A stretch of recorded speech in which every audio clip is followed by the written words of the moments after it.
The Lord bless you, heart dwellers.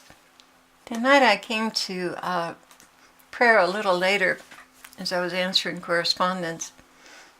And when I finally got focused with the Lord, I asked him, Lord, what would you like to talk about tonight?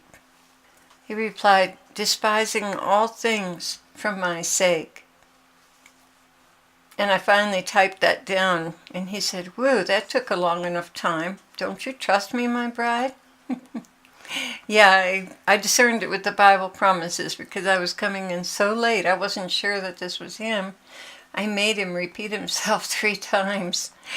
Oh my. Anyway, he said, don't you trust me, my bride? I said, how do I answer that question? And he answered me transparently. Oh, thanks, Lord, more humiliations. They're good for you. The lower you go, the more living waters will flow into you. They rush from the mountain heights to find the little and the lowly down in the fertile valleys, and there they bring forth a harvest. Well said, Lord. Oh, no, you don't. Transparently, remember? Lord, would I change the subject on you to get out of being humiliated? Do you want me to answer that? Uncle. Well, I asked the Lord, even though I strongly sensed and almost saw his presence at my right, I asked him 3 times because I wasn't sure it was him saying that. It's my faith, he cut in, and fatigue. You should have come to me earlier, remember?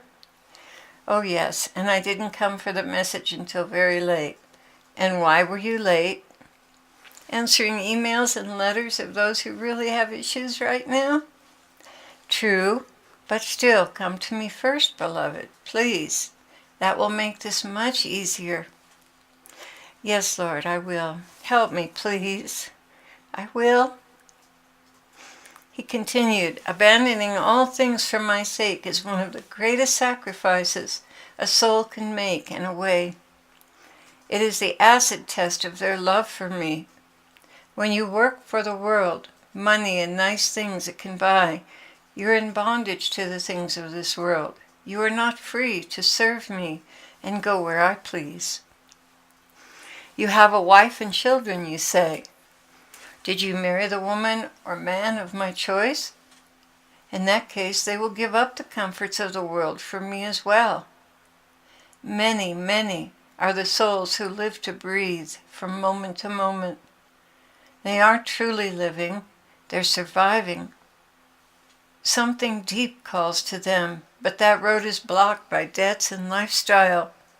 In the end, they grow old and fizzle out, knowing profoundly that their lives were a waste and not what they could have been for me.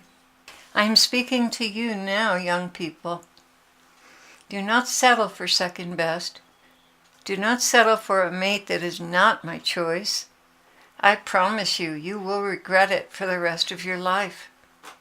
If you love me and know that nothing in this world can satisfy you, do not choose a worldly career. I am calling many of you, but you've given your lives to your parents, not me. They have expectations, and you've buried the dreams in your heart to please them. They're supporting you because you're doing what they want you to do with your life. Is it worth it, my chosen ones? Look at your life 20 years from now. Never mind the rapture. This is an exercise for the present moment only.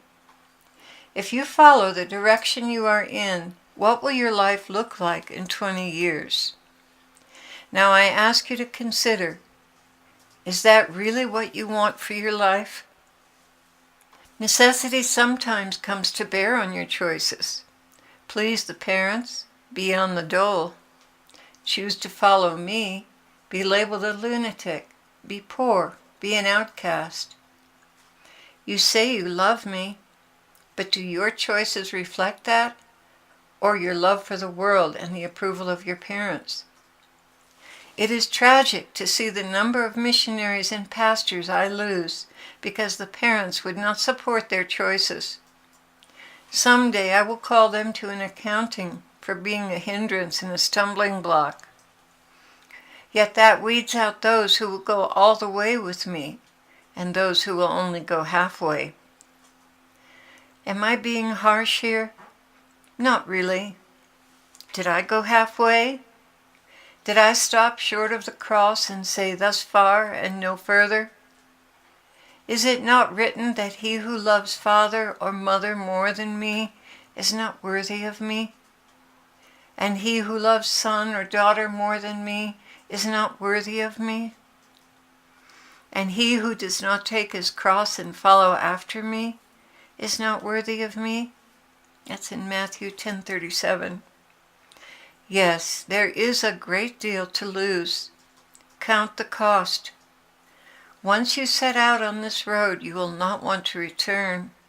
You will be labeled a deserter, irresponsible, lazy, and good for nothing. And in a way, it's true. You are good for nothing as far as the world is concerned. Your goals and the world's goals no longer have anything in common.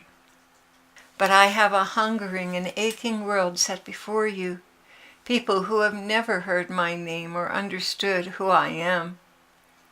I have an endless list of forlorn and forsaken children around the world, those who have not been taught their left hand from their right, and will die without ever knowing me.